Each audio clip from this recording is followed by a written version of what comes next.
Welcome to Sex, Lies, and the Truth, a podcast devoted to the stories of people discovering biological family they didn't know about, digging for the truth, and learning who they really are. I'm Jodi Klugman-Rabb, a licensed marriage and family therapist with my own DNA story. My name is Christina Fitzgibbons. I'm a genetic and investigative genealogist.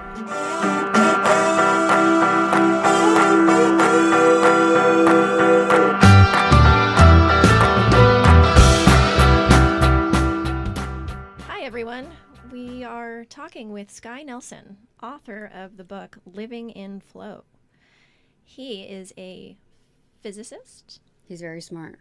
He's apparently. Very smart. He is how do you describe yourself, Skye? My education is as a physics educator. I have a master's in physics from San Francisco State University, and I do active research with funding to pursue quantum foundations, which is a real academic subject, and I do work on the foundations of the field, but I try and apply it to the experience of flow and synchronicity, which is unexpected events that show up in life but happen to be useful or meaningful. And so the book is about how to look at that in our lives and apply it. And so there's the crux of why we're having a scientist on and not a full story of NPE or parental identity discovery. So Skye and I went to high school together over here in Marin County, California. So I've known Skye for a long time. And Skye is a very smart guy. And when I heard about the subject of his book, it immediately struck me as relevant to one particular element that we parental identifiers seem to experience almost universally. And that is this, what I call an intuition or an intuitive knowing that something is wrong with us, not fitting in, not belonging to at least one side of our family. And part of why I thought this would be a great subject for our podcast, on my Finding Family blog on Psychology Today, the largest response I've ever received was the bit that I wrote on intuition and this exact topic. So I thought we'd take a little break from the interview format. Unless you have something really juicy you want to throw in, then a real juicy family secret. We'll focus on physics. Right. Theoretical physics. So here's Skye Nelson, and let's take it away. Appreciate it, and I get the chance to talk about something as deep and personal and meaningful as the experience that your listeners have. So synchronicity, that seems to be the main thesis of your work. Tell us more about how that relates to surprises and meaningful coincidence. Well, synchronicities are unexpected, usually, events that are important because they seem to relate to our lives more than just the average accident. And I think humans have had this experience throughout their entire history, and indigenous cultures almost all have concepts of synchronicity in some form or another as really important concepts in their traditions. Carl Jung in the last century did the foundational work from a Western perspective to define the word synchronicity. Synchronicity means falling together in time. So it's like when events in your life, which themselves might not be unusual, fall into place in a way that is unusual or feels meaningful. So it's this alignment. I think it's the way that the cosmos weaves us together, weaves our lives together. And I think what this tells us from a scientific perspective, and I try and show it scientifically, is that the cosmos is not friendly or unfriendly to us, but it's responsive. So it's actually responding to the choices that we make in our lives, which I think touches into what you were just talking about, where intuition, we're much more than just an intellect in our brain. We have a heart center, and we have a gut, and we have different ways of interacting with the world. And I think that whole system is what's making choices in the world. And I think the cosmos around us, the world around us, is responding by bringing us circumstances which help us get to the truth that we're seeking in our lives, or the meaning that we're trying to create in our lives. So that's fascinating to me as I think about my personal experience with parental identity discovery, or NPE, and this this knowing that something was different, but having no context with which to explain it. And because it seems so far off, it's so easy to discount. So your attempt to explain scientifically a phenomenon that most people would write off as maybe even crazy or unlikely, I find that really interesting. It helps me ground into what I was experiencing all those years. What about you, Christina? What do you notice from your side of the work, doing all this work to help people find these people? You see us as we go through our craziness. Right. How do you think this applies? I think that looking at it from two ways. One, when I'm working, and from my perspective of sort of solving a case for somebody, I use my own instinct and intuition to lead me. And it's sort of based on the person too. So I kind of get a little bit of an energy from them, and it helps me figure out which way to go, sort of in a smaller sense. But I do look at all of the biggest and most crazy, outlandish possibilities there are, and then I try to back my way out of some of them, thinking that's impossible. That can't be what it is. And sometimes people will ask me, I've been looking for XYZ for 30 years. How did you do it in 2 weeks? And I say, I thought about some of the possibilities, and I just went with my gut. Like you used the word gut earlier. It infrequently, actually, it almost is never wrong.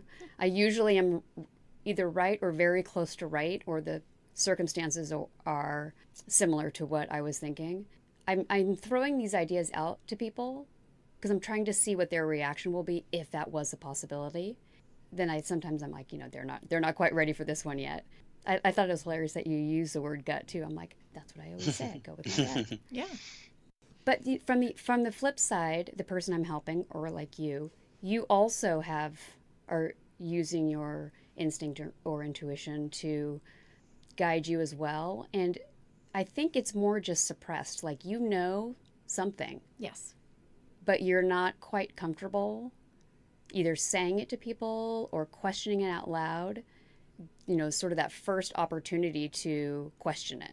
Right. But that instinct, I think, is there because people always there. I did feel a little bit funny, or Right. something was off. But none of us want to explain it. We don't want to admit the truth of it, because what that if would mean... what if you were wrong too? You were like, "Are you really my dad?" And he's like, I am." DNA comes back, "I am your dad," and you're like, "Oh, I feel like an ass." And I don't think that's the case in these situations, right? No. We know something, and then Skye's work is really in explaining why it is that we know something, right? Even though we have no context with which to understand it.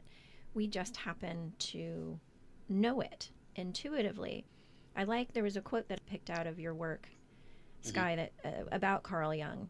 His definition of experiences that seem to connect internal experience with external events that have an impact on human development. This is an exact description of the NPE situation, where something that we feel internally that we don't understand, but it's a direct connection to external events that had nothing to do with us in the beginning, but now have everything to do with us once we find out. There's a lot of aspects to that. A story that comes to mind that I could share from my own experience, all of this to me relates to the core thesis of my work in the book, is that feelings are the things that are driving these synchronicity experiences. So when we get clear on a feeling that we have, or even if we're not clear and it's hidden inside of us, but it's active, we are proactively increasing the probability of meaningful events. And by meaningful events in this context, I think that the experience of synchronicity, which by the way is what leads to flow, when we get into alignment with the synchronicities and let them guide us, we get into a sense of flow in our lives. And that these experiences, I think, are really built in the universe to bring us towards healing, or towards growth, or towards wholeness. So if there's some inner truth that we know, or that we're seeking, even if we don't consciously know that we're seeking it, those feelings, those inner feelings, are bringing circumstances more likely than not to us which help us on that path. So that's the way I see it unfolding in my life, and maybe applies to some of the experiences you had. That's brilliant, because most of the time, the people in my position, an NPE is struggling to find acceptance with one or sometimes both sides of a family. The known family that they grew up with, once they figure this out, the connection becomes jeopardized. But then also the biological family that they're searching for and coming to connect with, there's an enormous potential for rejection there. In fact, it's the largest experience here that they are not well received, that they might even be cut off altogether and prevented from having any contact with the new family. So it's interesting that you look at this as a means of providing balance and getting somebody back into a balance, probably that they didn't know that they needed. And they have to go through something pretty painful to get there, such as a rejection.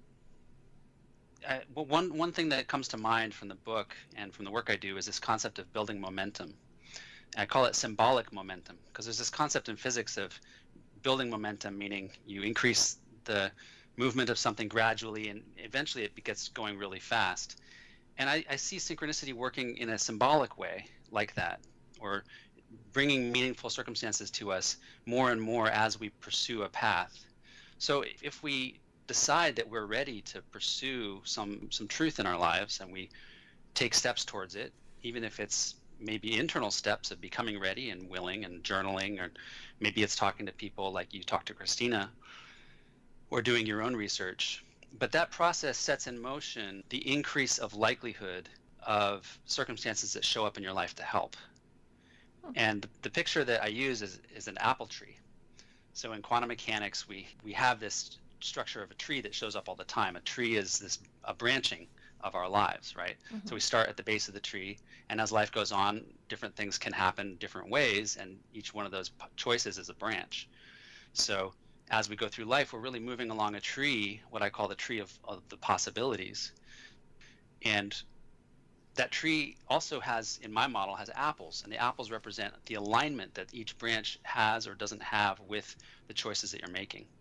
So if you're on a path with a mission or a goal or a commitment to find something, some truth in your life, those apples will be essentially heavier on those branches than the other branches, and make those situations come to you more likely than other situations that could occur. So that could be having someone call you out of the blue with some useful information, or your gut sense that leads you somewhere on the path that you wouldn't have gone to otherwise. Or maybe an explanation for why people decide to do a DNA test out of nowhere and don't expect anything, but then suddenly have something drop in their lap like this. Yeah, absolutely. Yeah, because that's what I am asked most often. Well, are the people who do these tests ever regretful? And a lot of times they are, but what you're saying is that they were on a path to find this out, and this was just part of that path. Well, and my experience with flow in my life is that it is leading me towards wholeness and towards healing.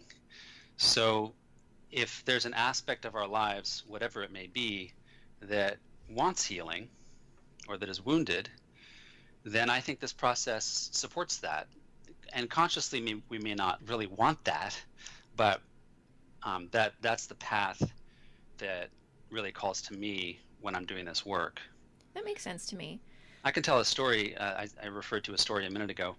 So my journey of trying to find healing in my life comes largely out of parenting and seeing the patterns that I pass on to my daughter, and realizing when I'm arguing with her that there's something underneath it that I'm doing, and seeking in my own childhood, what are the patterns that I picked up from my parents? Because my childhood, like anybody's, is largely a mystery. I have some memories and some feelings mostly that I picked up and integrated into my life. But the looking at my own past and trying to untangle my own behaviors really is a mysterious investigation into my past that I don't really have awareness of. So doing that, I've found that if I invest myself in the situations of interaction with people in my life, like my parents, I have a complicated family, so there's a lot of people in my life that have contributed to my upbringing. But when I invest myself in those conversations, I find that situations show up which provide a little window into my own past. And if I hadn't have had a conversation with so-and-so that was difficult and addressed a conflict, then I might not have had this clue come to me. So in a lot of ways, living in synchronicity and flow is about finding and being given clues as a response to the proactive interactions that we have with people. So I was traveling with my immediate family, my wife and my daughter, and my parents in Hawaii for a fun vacation. But I found myself being really like reactive, you know, and being very decisive and sort of overly controlling. And I sort of realized this was going on, but I didn't have total control over it because it was a historical dynamic that I had. But I was able to see that something was going on, and it was difficult. But we were on the island of Hawaii, and we went up to the top of the volcano, and I happened to be driving down alone that evening from the top of the volcano, which was a beautiful experience, and it was really mystical. And I pulled over. I was pulling down the road, and it was kind of misting because it's a rainforest there, and it was starting to rain, and there was somebody hitchhiking on the side of the road in the rain. And so because I was alone in the car, I figured I've got time to pick them up. I pulled over, and this woman got in the car, and she proceeded to tell me that, you know, we talked for a little bit. I told her about my work on synchronicity, and she said, well, I'm a psychic, and I'd like to do a reading on you if you're willing. And I had just been up at the top of the mountain where it'd been at the Volcano Museum, and the goddess of lava and fire, I'm not remembering her name at the moment, but the Hawaiian goddess of lava and fire was sort of all over there, the image of her and the symbolism of her. And then this woman got into my car and told me straight up that she could sense that I had a lot to give in the world, but that I had mother issues. And it struck me in my gut. You know, I knew that was what was going on for me with this experience with my family on the vacation. But I didn't have the first clue as to exactly what that looked like and how to resolve it, how to work with it. But this person showed up in my life to give me the information I needed at that moment in a way that was totally surprising, but really very useful. And I still remember it, and it's been guiding me since then. Yeah, it sounds pretty powerful. Maybe she was the goddess of lava. Well, yeah, an embodiment, a right. symbolic embodiment of exactly. So a lot of what you've just described sounds to me like yin yang. Would you agree that that's kind of, you have to accept the positive and the negative together? Yeah. Okay. Yeah, and accepting that situations that show up are there to heal. Ultimately, having some trust that the processes of healing. But when I received that information about, you know, having mother issues, it gave me the chance to resolve that and to heal that and to learn about myself more deeply. Did you not know you had mother issues? Well, it's not a surprise. And that question wasn't even asked by the therapist in the room. So I'm thinking of the people discovering all this hidden parentage and kind of the block that we go through, that we don't want to admit it, we don't want to pursue it, we don't want to deal with it. And it's like, you know, blocking painful issues. You describe that as LORRAX. Can you describe that further? Yeah. The LORRAX process is 6 steps that you can use to help yourself see the situation around you more clearly and get into flow if you're stuck. So the process is listen. That's the L. Listen to your life. Listen to your life circumstances. Notice what's happening in your life. As I did in the situation where the woman said what she said to me about my issues. Open my mind. So be willing to hear what's being said or what's happening with an open mind and consider that maybe there's some truth to it. And then reflect on the situation. So this is a really crucial point where we look at our own lives and what's going on in our lives inside. What am I working on? What am I resisting? What are the issues that are up for me? Or what are my goals right now?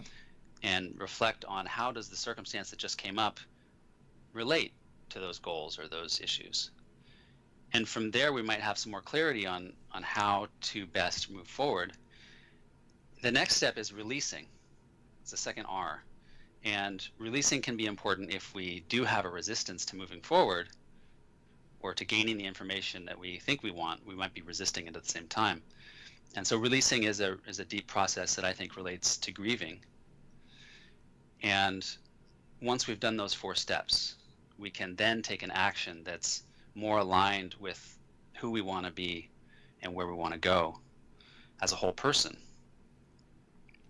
And then the X just stands for repeating the process. And this process can happen in just a few minutes, or it can happen over the course of a year, or a long period of time.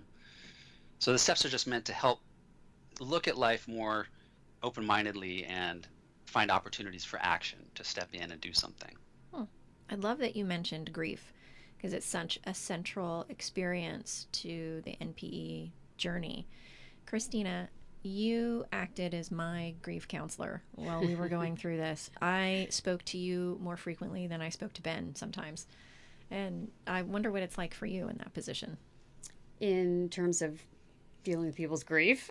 Yeah, because you're not only doing the work of finding these people. Right. The whole after part. Well, the finding and the you're DNA. You're kind of hand-holding through it as well. The DNA and the finding is the easy part. The hard part is managing people's expectations and their emotions.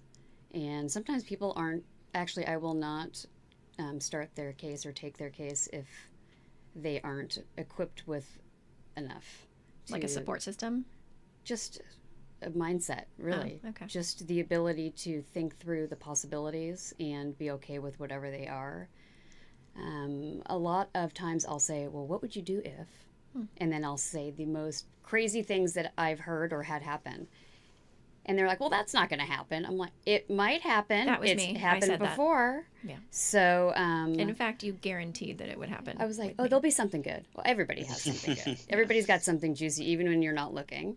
Like me, I even had a surprise cousin. Episode, 3? Something like that. Anthony. Yeah.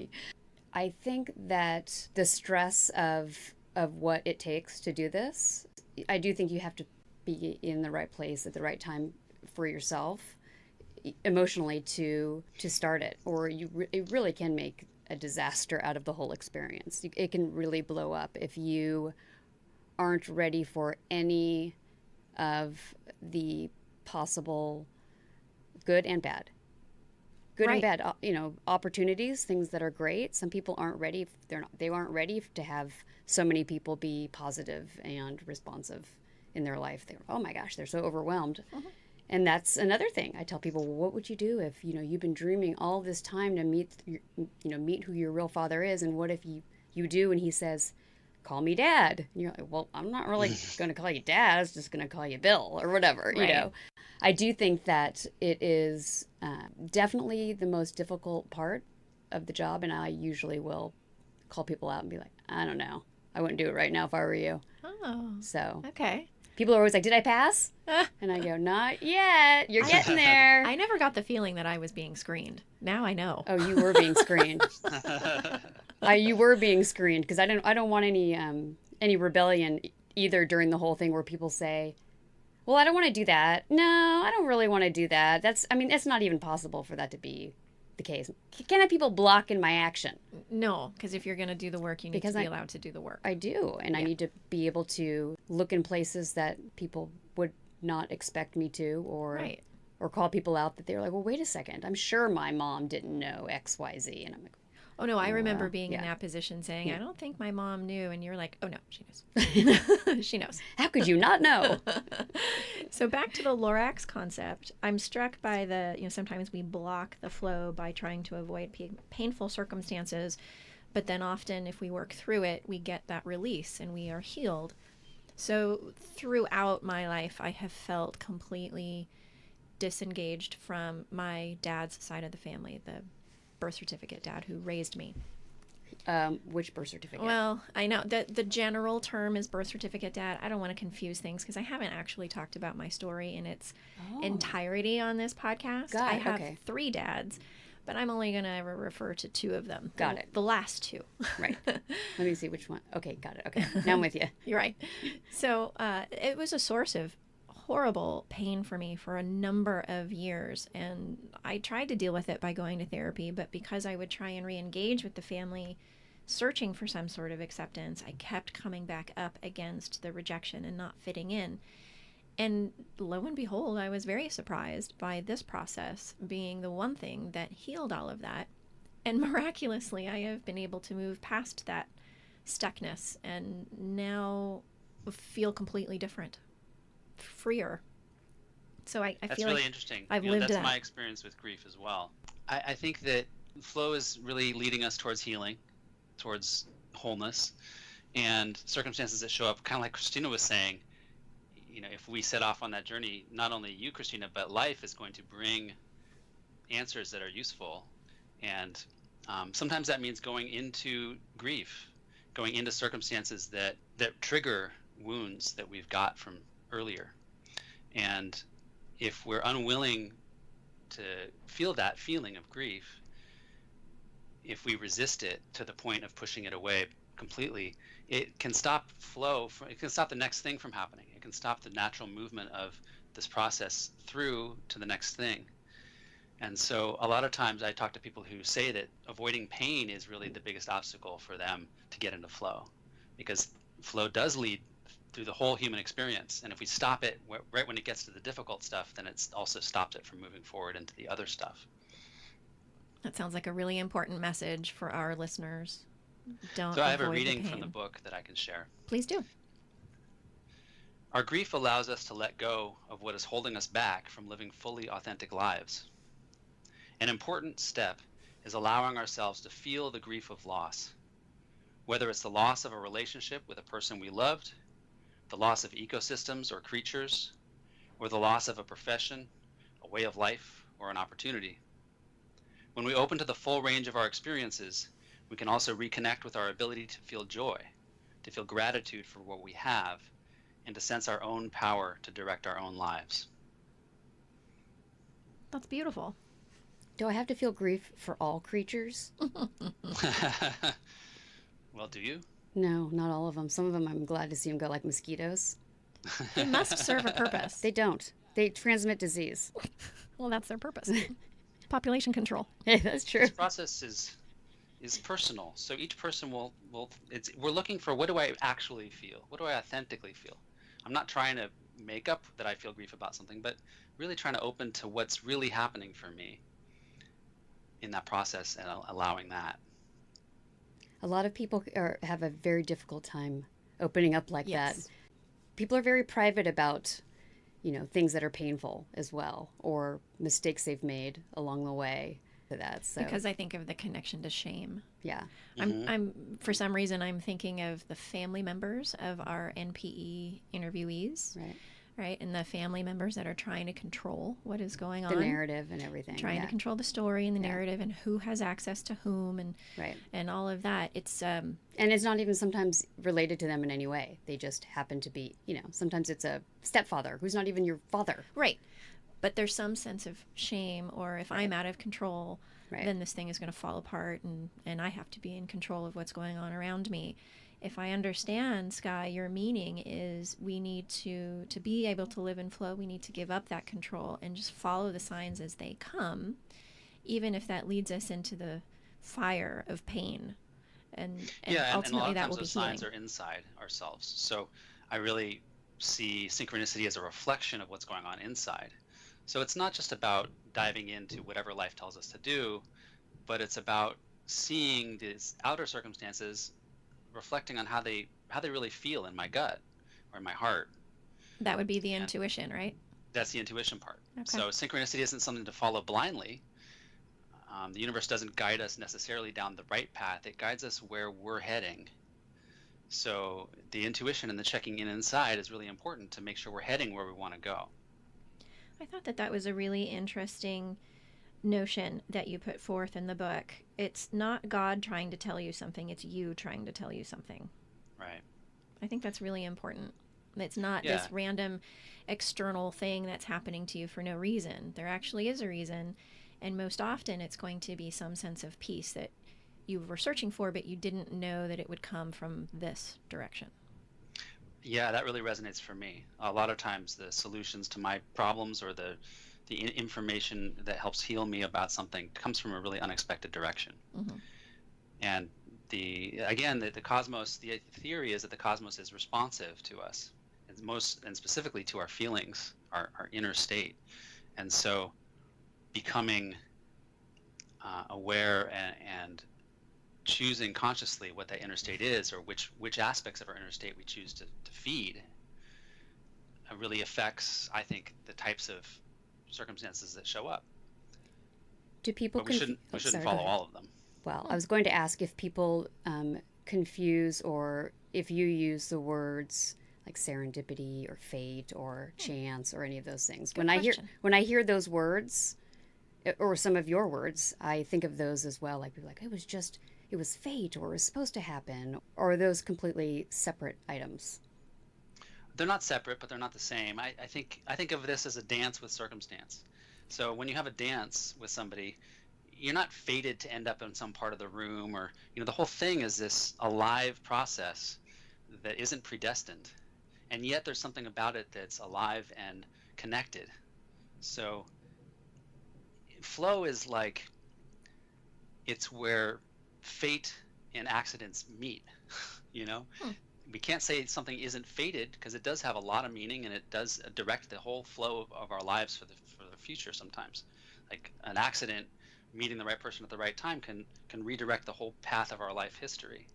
But it doesn't mean that it was meant to be, in the sense that from a scientific point of view, I think what we're learning is that the specific situations that show up could happen a different way.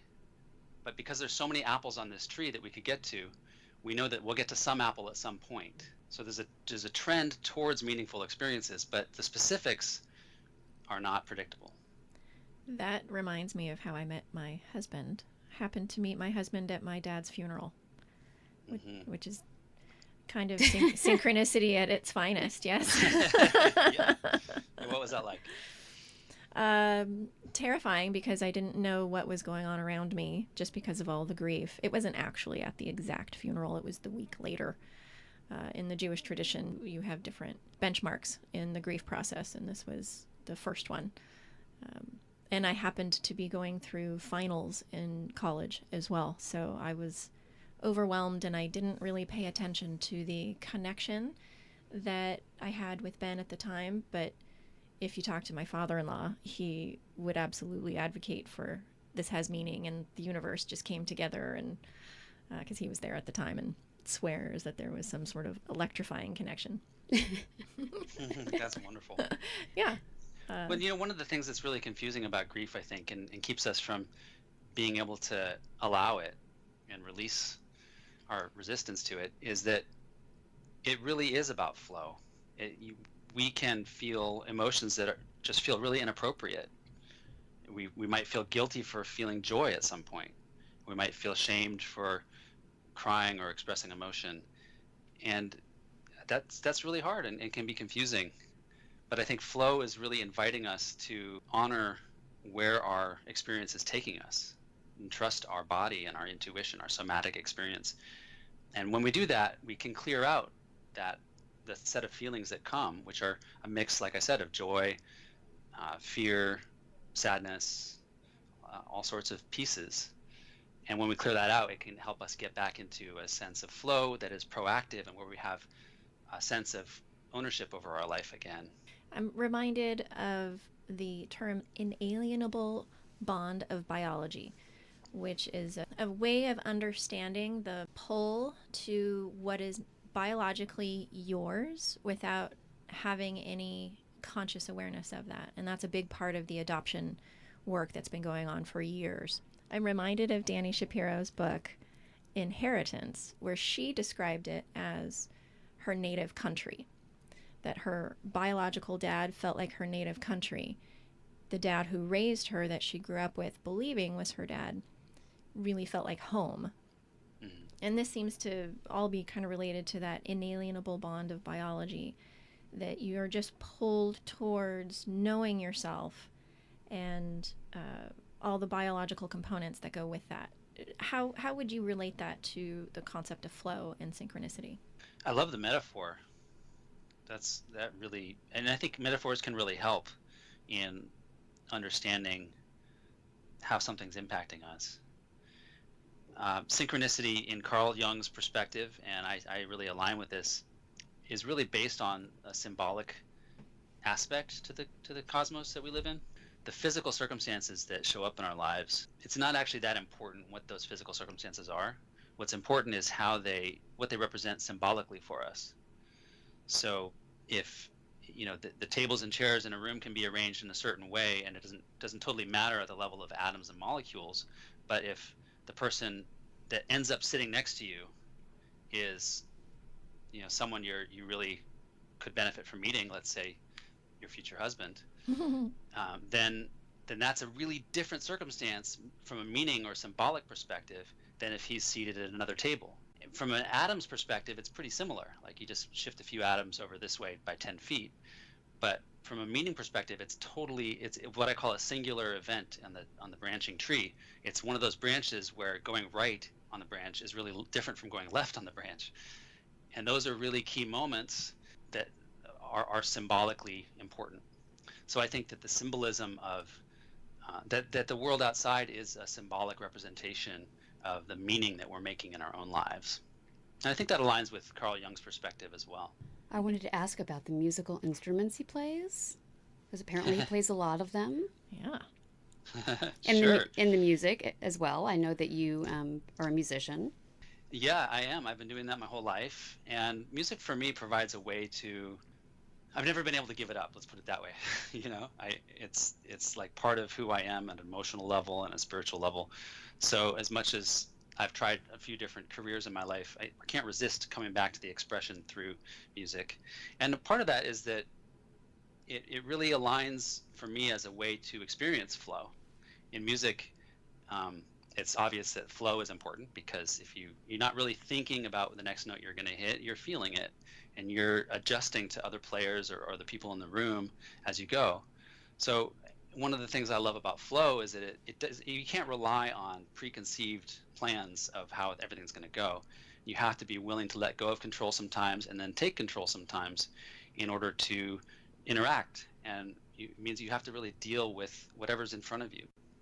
I have a lot of albums. I've been recording since before high school and writing songs, and I've got something like 10, or I think the one I'm working on right now is my 11th. Wow. But only a couple that I've published. And the one coming out right now is I'm really loving it. I'm really proud of it. And it's called Stand For Me, which is actually one of the songs that came out of my experiences dealing with not feeling advocated for when I was younger, wanting someone to step in and stand up for me. That's a theme that maybe feels relevant to folks in this conversation. Absolutely, because there For are sure. plenty of people in the parental identifier community that feel alone. Well, they're also not advocating for themselves, so you have to start there. True. Right? Not when you're a child, it's very difficult to do that, but... Sky, is that song something that you were trying to get out into the world? Yeah, and I hope it serves people. I hope it is meaningful and opens up a window into people's experiences of their own lives. Would you like us to put it on the outgoing song of the podcast? Yeah, that'd be great. Before we go, let me give the audience the name of your book. It's Living in Flow. You can find it at livinginflowbook.com. Where else can they find your book? And what retailers? Really, all the retailers that you usually go to. It's at the normal sites online. So But I received a picture from a family friend of the museum in Washington, D.C. with my book on it, and I was super excited about that. Wow. It's great. That's really cool. Well, congratulations on all this Congratulations, work. it's great. Thank you. And I do work with groups. I have developed some workshop materials, tools to help people see the possibilities in their life that they might be missing and get unstuck and find the flow in their lives. So people can contact me if they'd like me to come speak or participate with their group.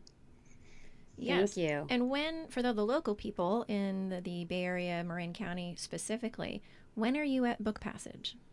Book Passage is March 15th in Corte Madera, 7 p.m. It's a Friday night. And I'll be big in party Friday Berkeley night. at Books Nice. Inc.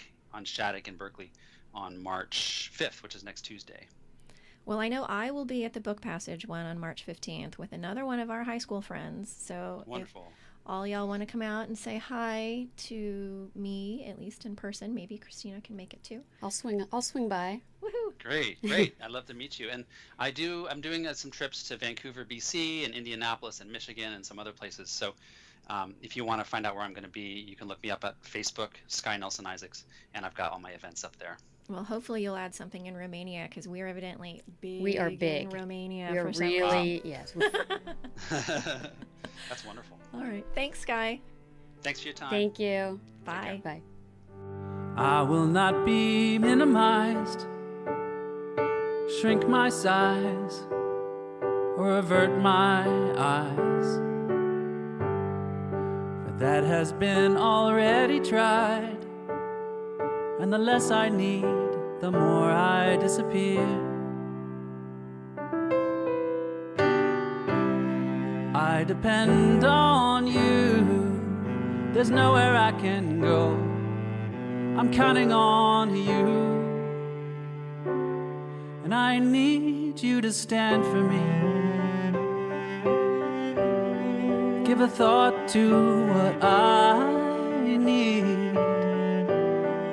This isn't an emergency. I just need you to take a stand for me.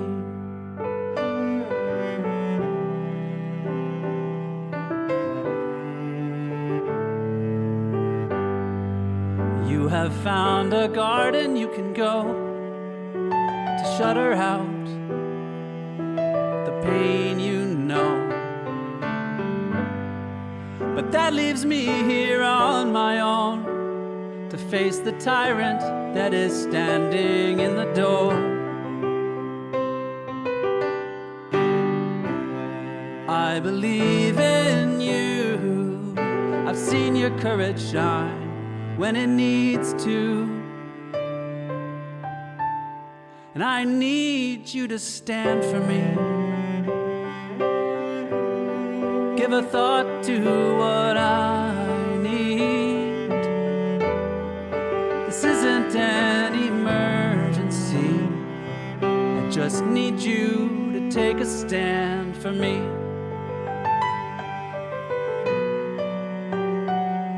There's a risk you would be taking if you choose my side. Certainty is not what love provides, and I need you to stand for me. Give a thought to what I need. This isn't an emergency. I just need you to take a stand for me, and I need you to stand for me. Give a thought to what I need. Please don't give in quietly. I just need you to take a stand for me. We hoped you liked this episode, and if you did, please give it a 5-star review on iTunes, Google Play, and Podbean. If you want to get in touch with Christina or me, you can find us at sexliesandthetruth.com. I'm Jodi Klugman-Rabb. Thanks for listening.